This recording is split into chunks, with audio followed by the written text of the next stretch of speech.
Welcome back to the Gavel. Still staying with the ministerial screening, I had a chat with one of the new senators, Sani Uba, representing Kaduna Central, on what he thinks about the process so far as a first-time senator. In some cases, I believe what we did was right, and I will tell you why.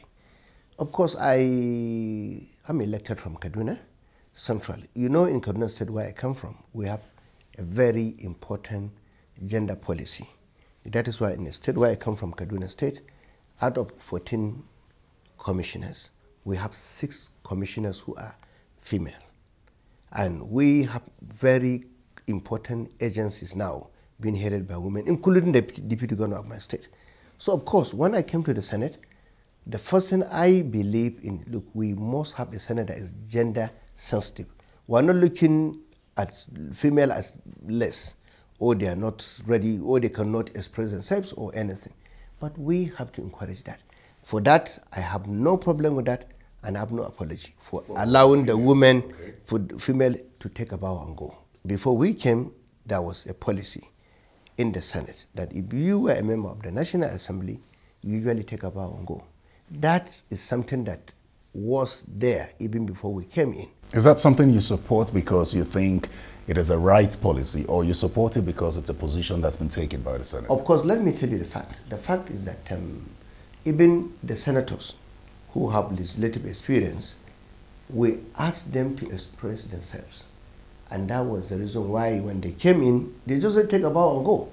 In the 8th Senate and previous Senate, they just came in, mentioned their names, and take a bow and go. But that's the same thing that happened. But this time around, I can tell you, for me, there are questions that are irrelevant. I must tell you the truth. And I also watch attentively in the previous screenings where senators will now stand up and ask questions that were never relevant. There were a few cases where the House had to bend backward, the Senate had to bend backward, twist its rules a little to accommodate some of the nominees. Like mentioned Rotimi Amechi, former Minister of Transportation, who said who was actually the former Speaker of the Rivers State House of Assembly, and the rules do not allow, the Senate rules do not allow for non-National Assembly, non-former National Assembly members to bow and go without being questioned. But that applied to him. And also, for that reason, they had to extend that privilege to the former governor of Bayelsa State, Ministerial. Okay, but if you want to know my answer on that, it's very easy. For me, we're in a democratic setting now. Majority always have to have their ways. And we are National Assembly. 109 senators sitting together and taking a decision. And I was there when the decision was taken.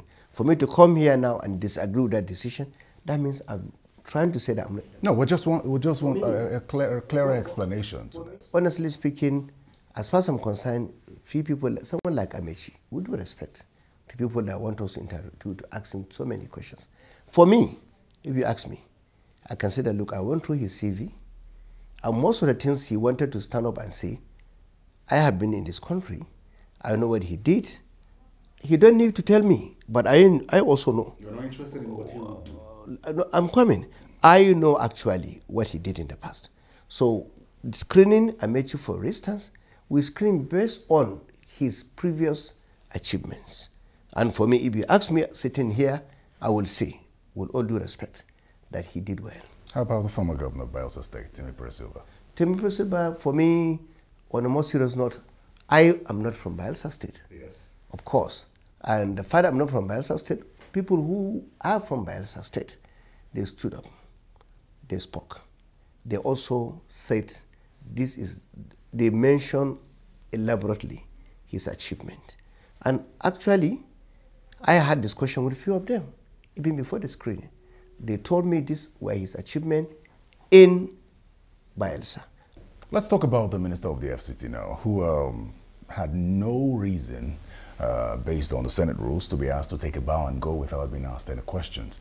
And yet, that privilege applied to him. Why is that?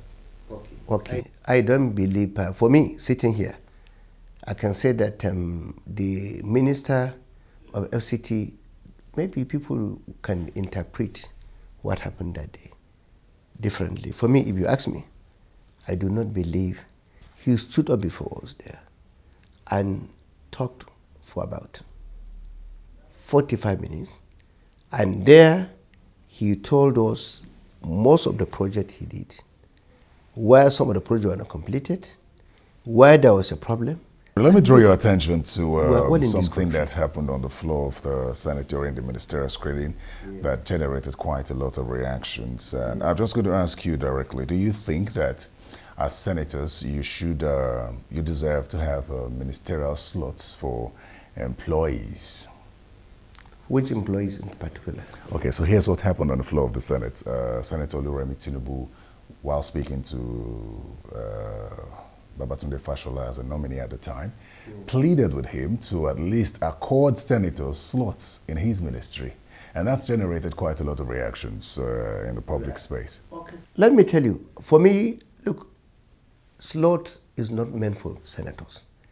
Even if every Nigerian that is competent and qualified can step up to any ministry, submit his CV and get a job.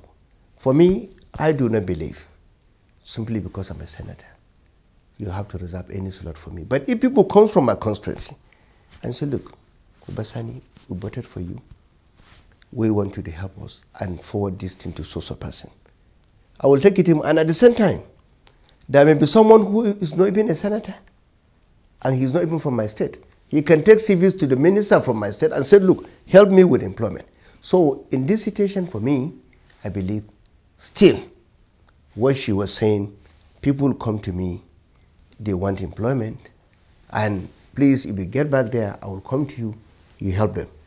Of course. And if you ask me, maybe it's a discussion they could have done because they are close, outside the chamber. That's the only thing. But there was nothing wrong in that. But that could have been best done outside the chamber. But of course, if she said this to him outside the chamber, people will not be saying that. Because I know a lot of people. I can step in there too. I'm not a senator from Lagos State. But I'm a senator of Nigeria. People can come with genuine complaints. And I will go to Babatunde Fashola and say, look, these are the people, please help them. I will do that. But that does not mean because I must be given a slot.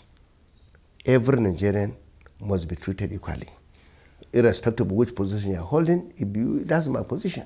Some persons have said that the ministerial screening would have been better done, thoroughly done, at committee level and not in plenary. Do you agree with them? No, for me, I still believe I disagree with that, and I will tell you why. Of course, even if it's a committee of 12 members, and a minister just maybe sit down with the committee, they ask him questions, and he just leaves and say, oh, he's been screened.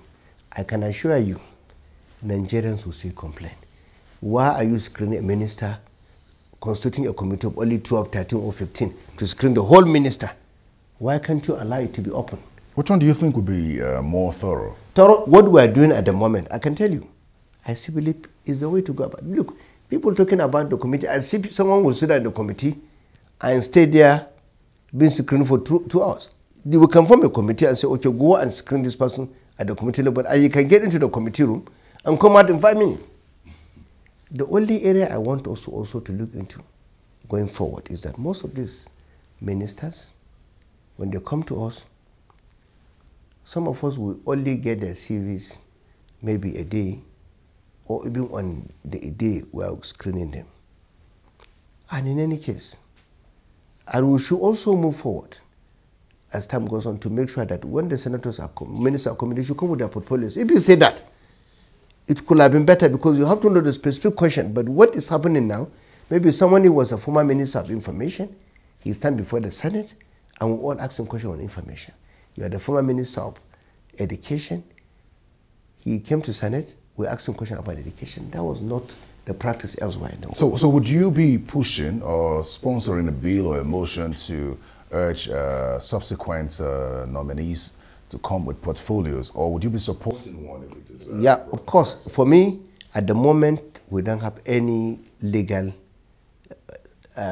ground to insist that the president must submit the names of the ministers of the portfolios. But for me, if there's one thing I want us to do, is to insist on sponsoring a bill where we can amend some section of the Constitution that will make any president that will submit the names of ministerial nominees to submit it with their portfolios. That will give us, that is the kind of screening I want, because Nigerians will know whether this person is competent, qualified to go and work in a particular ministry.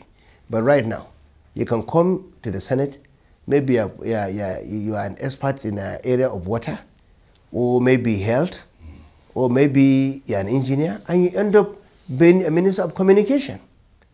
Someone can be a medical doctor all his life, then you find him working as a minister of aviation. So, but if the president now submit the names with their portfolios, there and then, we can look at them and tell us, look, how long have you been working in this kind of agency? Tell us our experience. What have been, and I think the reason why people are saying there is no quality in the kind of question we ask people is simply because as Ministerial nominee will stand before you, you don't even know which area he's going to work. Someone will stand there and be telling you, all my life I work in the oil industry.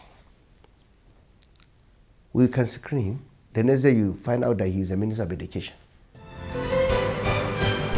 Well, we'll look to see whether the Senate will initiate a bill to amend the Constitution for mandatory attachment of portfolios when ministers are nominated. Now, before embarking on its annual recess, the President of the Senate announced 69 standing committees and their chairpersons.